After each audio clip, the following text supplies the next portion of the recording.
welcome to Flite Test. I'm Josh, and this is Josh. Hi. Flite Fest 2014. Huge success. Greatest weekend of our lives. It changed our lives. For real, and it was all because of you guys. You guys made it happen right from the very beginning, in the early planning stages. Through the Kickstarter. All the way to the week of when so many of you guys came out and showed up, and it was just awesome to see all you guys. And you know what? We originally thought Flite Fest would be a weekend. Right.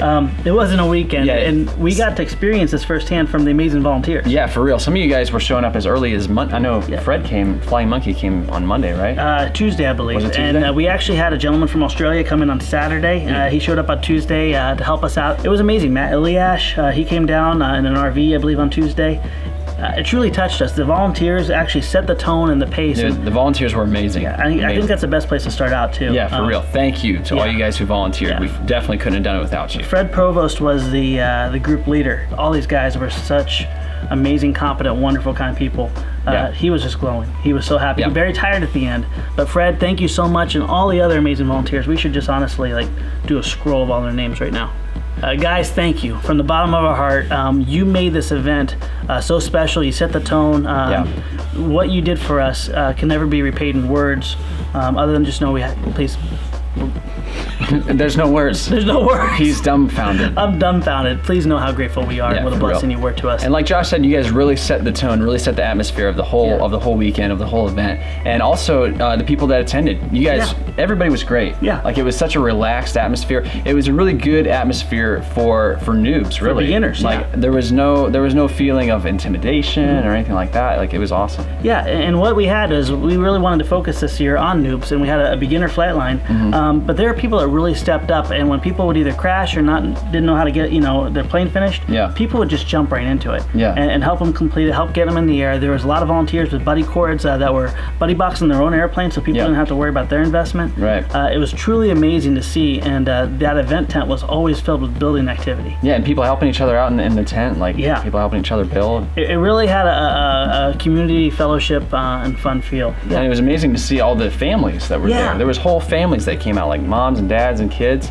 And that's another thing, is I heard so many people say they've never been to an event where they saw so many of the younger generation there. Yes. Which is amazing. Yeah, the children weren't just spectators. They were flying, and they were taking part in making memories right along with the adults. Right. And even the kids were interacting with the other kids, and the moms were interacting with other moms. Yeah. I hope that's one element that never changes with any future Flite Fest. I know there was some kids that buried my son in the sand pit all the way up to his neck. That was one of mine.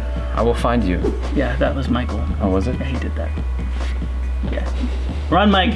Now, I know for me, one thing that was really, really cool was to finally meet face-to-face all these people that, we've known from forums and just from, the comments and stuff like that. To have them all together at one location was amazing. And to finally, put some faces to the names, it was pretty cool. There was an immense amount of people we met, at different events, just singularly. But to see them all come together, and they get to interact together because they all know each other from the internet, too. Yeah. So you get them all together, and it was like a big happy family. It was a big happy melting pot. We got to see Gary, Crazy Uncle Gary, as my kids call him. Bill Blair was back with his huge 500, and he's all set up, ready to help out. Speaking of helping out, there was nothing these guys wouldn't do. Even if they weren't volunteers, they were driving in stakes, wrapping ribbons, moving boxes. Everybody was super helpful. Yeah, and one thing, speaking of moving boxes, I want to give a sincere shout out to my bride and the other wonderful ladies that are in part of the Flite Test family. They were incredible. They worked around the clock. I don't think for the past 2 weeks there was a single day that my wife didn't get home before 11 o'clock during the weekdays, that she wasn't making kits until late to honor the pre-commitments for the Kickstarter. Yeah. Also, the needs for the store at the event. And they did an awesome job with the store. It was incredible. It was absolutely incredible. It was completely filled to the brim with more product than I've ever seen in my life. And thank goodness, because we went through a lot of it. So Jen and the wonderful ESSA ladies, Lindsay and Miss Anna, thank you guys for all your hard work. And also Alex's brother, Luke. Yeah. I thought about this because Alex just recently got his hair cut. And Luke is walking around with long, shaggy hair. Yeah. And I understand that there were some people coming up asking him to sign planes. And he did, too. And he did. So, Luke. If you have an autograph, because we got the opportunity to autograph a lot of planes, and thank you guys for that, but look at your plane. If it says Luke Savada, you got the wrong guy. You got the wrong guy. Unless you really wanted Luke's autograph. Yeah, maybe you did. He's a very talented guy. I know, I got it. He was priceless when it came to running the PA system, too. Yeah. He was huge. He got all the equipment set up for us. It was a wonderful experience. Yeah. But, look for Luke's signature on your plane. It's priceless. Yeah. this whole event actually started on Thursday. Yes. And it was amazing to see the line of people. We actually had a line of registration on Thursday. And when we showed up, we were working at the shop. We showed up around 3:30. The place was already packed. There were people flying. It looked like the thing was in full tilt. Yeah. And I thought, there's no way this is going to get any bigger. You were wrong. I was so wrong in so many ways. That was amazing. Yeah. Nothing more I can say. And all the volunteers had already kicked into gear.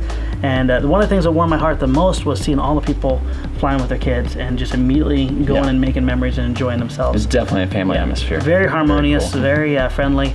And that build tent stayed busy from basically Thursday all the way through Sunday. Yeah. That thing was just jam-packed full. And Crafty Dan, I want to give you a special shout out and a thanks. Crafty Dan manned that tent the whole entire time, from the very beginning on Thursday all the way till Sunday. He was help cleaning up. And that was truly amazing because there's so many planes built, fixed, repaired, designed. I know Peter actually worked with a whole bunch of kids and they designed this crazy looking monstrosity thing. And Peter, good job on that. Peter's our newest addition to Flite Test too. If you haven't met him, Peter's also known as Foam and Tape. He is on with the Flite Test family now, adding a lot of really great things like his VTOL technology and his great aircraft engineering skills. So we had a lot of different fun events as well. Oh my goodness, yeah. And some of them were brought by the Kickstarter right in the very beginning, like Flappy Dude Land. Yeah. I just made that up in my head down. We don't know exactly what to call those guys, but you know, Flappy Dudes. Yeah, it was part of our obstacle course, which then became the non-commercial, non-FPV line of sight obstacle course. And we had a lot of fun with those Flappy Dudes.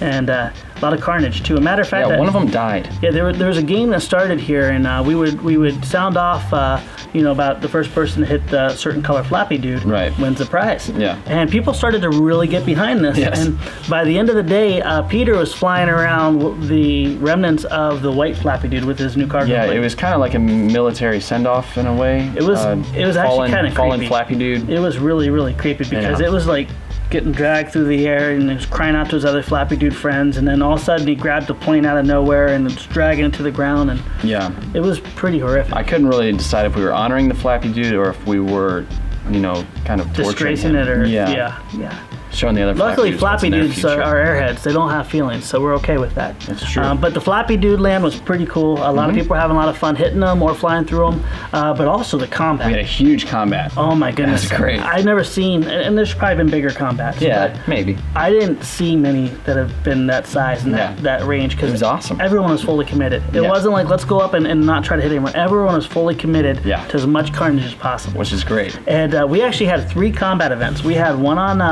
Friday, one on Saturday, but then also Dan, also known as Crafty Dan Cruz, he put together, and I'll get the acronym wrong, we'll just let him say it. The NASBOC, the North American Stock Bloody Wonder Aerial Combat Challenge. But a Bloody Wonder only combat. And I didn't realize there were that many Bloody Wonders there, but people must have been saving them up because they were everywhere. Yeah, there was a lot. Yeah, a lot. And also there was all the smaller combats, the unintentional ones, like the heli crash. Oh my gosh, the heli crash. Which could have ended really badly. So Jeremiah from Stone Blue was having fun with his wing. Yeah. Alex was also capturing the fun.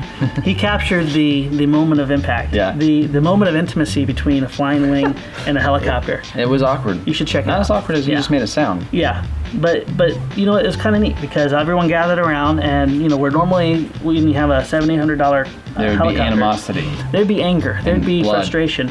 And this happened right before our podcast. Yeah. And I think it was Gary from Great Hobbies. He's like, he saw the wreckage, he pulled it into his pocket and grabbed 20. He goes, I got 20. Who's else going to kick in? And then other guys started doing that too. And they actually gave the wonderful gentleman some money to regain his loss, because frankly the wing had no damage on it. It was fine.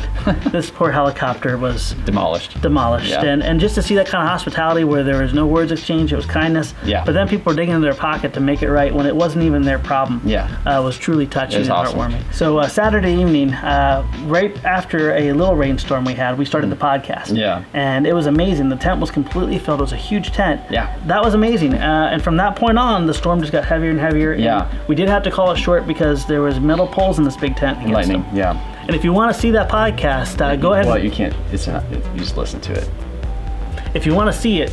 No. Well, you can see you probably see it. We got a new icon. Right. Yeah. You can click on that. Okay. if you want to listen to it, it's on iTunes. Yeah. It was a great time. It was awesome to do a live podcast and actually, hear some questions that people had. One of the few times that the whole Flite Test family, from the very beginning with Eric Monroe and Wayne and Chris Roncaglione, Chad. Yeah, it's very difficult all of us to get together in together. one place. Yeah, it was awesome. Wonderful experience. Yeah. Now we also had some full scale action going on as well. I believe it was Thursday midday. They shut down the flight line, so one of John Fury's friends could come in and land and say hi to everyone. And it was beautiful RV4.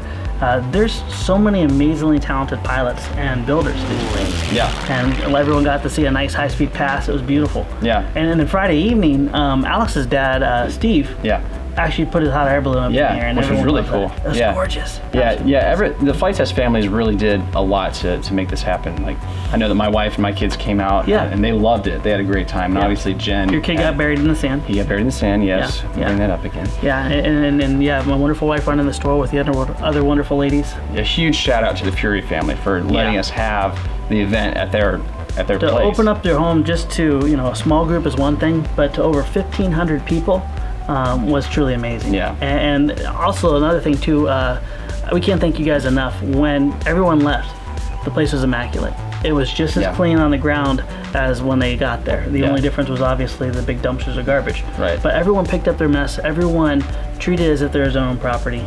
And that was truly heartwarming. Another thing we saw a lot of was a lot of really cool scratch builds. Oh man, they were amazing. They're what people can do with foam and different materials. It's truly inspiring. And also a lot of people came up and they were like, "Hey, check out this design. I got to maiden and fly more planes than I ever dreamed of, before." But they all flew amazing. And a lot of people, a matter of fact, over here, this was a scratch build from Jonathan and his wonderful wife Willow from Alaska, and they left us here for us. It flies amazing. Yeah. And there's another father-son group that built a gorgeous version of like the Bloody Wonder. Yeah. And the thing that touched me the most is they're like, you know what? If you want to do build videos, if you want to use these designs for your store, let us know. And on top of that, the Waco biplane that was flying through the air. There's a 200% Mustang. Yeah. Kevin Teschner made that. It was gorgeous, absolutely gorgeous. And Keith Brown built a beautiful laser cut custom pits that was all built up, and he didn't even have the intention of flying this thing. Yeah, he wanted us to just give it away, right? Yeah, he wanted us to give it away as a prize, and sadly, we didn't. Yeah, there was a matter of fact, 3D Hobby Shops donated. We didn't get an opportunity to give away nearly as many prizes as we wanted to. Yeah. So we're going to find a creative way to make that happen in the future and give the proper people credit. But Keith Brown, 3D Hobby Shops, thank you guys. Thanks. And it was truly inspiring to see all the great talented people, what they came up with, their amazing projects. The Monstrous FT Flyer, there was no room in the main tent. They actually had to build that in the main hangar of the volunteer area. Yeah. And during that time, while they were building late in the night, Eric Monroe was making coffee. Now, I never knew that Eric was quite a coffee master, barista. Barista? I think. Barista? A barista. A barista? I don't want to call him a girl because he's bigger than me. Right, yeah. He's a coffee making dude, and he does a really great job at that. And he has it down to a science. And he kept those guys caffeinated. So 1 a.m, they were out there flying, and then we got to do the following episode. Yeah, it was a great team effort for sure. I really think next year we'll have a tent specifically for all these amazing projects, so people can benefit and get inspired by what they do. Because I think the old Fogey was actually done. There wasn't any room once again in the tent. It was done with those guys where they're in their campsite. Yeah. Because they literally couldn't fit, this monstrous thing there. Yeah. So next year we'll make some room for you. One other thing I really liked, and we never had the opportunity like this before, we got to play past the transmitter and show some planes before they've been released. Yeah, like the Storch. Like the Storch coming out right there. Matter of fact, we're shooting the episode really, really shortly. Yeah. But we got the chance to fly some demos and to pass around the transmitter, get some people's input. Peter even was kind enough to take his original cargo twin. He was flying demos and putting on amazing shows, even drag around dead floppy dudes. And that was impressive. And speaking of demos, we got to see a really cool 3D demonstration from Andrew Ritchell. I believe that's how we pronounce his last name. Matter of fact, he took, I believe, 3rd place in the King 50, so congratulations, Andrew. Nice. Him and Joe Smith both traveled down with a whole bunch of 3D Hobby Shops product to donate to the cause, and he put on an amazing demonstration. I can't say anything. He was even integrating the Flappy Dudes with them. Yeah. He was flying. I mean, everyone was just completely blown away. Including the Flappy Dudes. Including the Flappy Dudes, yeah. So again, we want to sincerely thank all you guys who made this possible and made it happen, and everybody that came out. There is no way we can properly represent what an amazing experience this was to be part of, but also to be in the presence of. We are blessed with an amazing community, and just to see what this weekend brought, the memories, the fellowship, the fun, and of course the flying. this video can't do it justice, but you guys made all this possible from the very beginning, paying it forward, the organizers rising up, organizing it. This is truly a one-in-a-lifetime experience for us. But it's not going to be once in a lifetime. It's not going to be. Yeah, it's not going to be. This is going to be something that's going to be repeated definitely yearly. Yeah. And look for more information. We're going to start organizing, getting dates and stuff. Hopefully, we announce this as possible. Pretty soon. Yeah. We really want to be able to make memories, have fun with you guys, and to have more events like this, because what it did was incredibly positive and incredibly impactful. Yeah, so thank you guys for watching, and thank you for making all of this possible, this episode, and also just Flite Fest. Yes, it's and all please, about you guys. If you guys have footage of your experience at Flite Fest, please share it any way you can through social media. Yeah. Just the amount of cameras and the amount of footage and the amount of memories, we want to show it all. Yeah, for real. All right. All right, we'll see you guys next time. See you next time.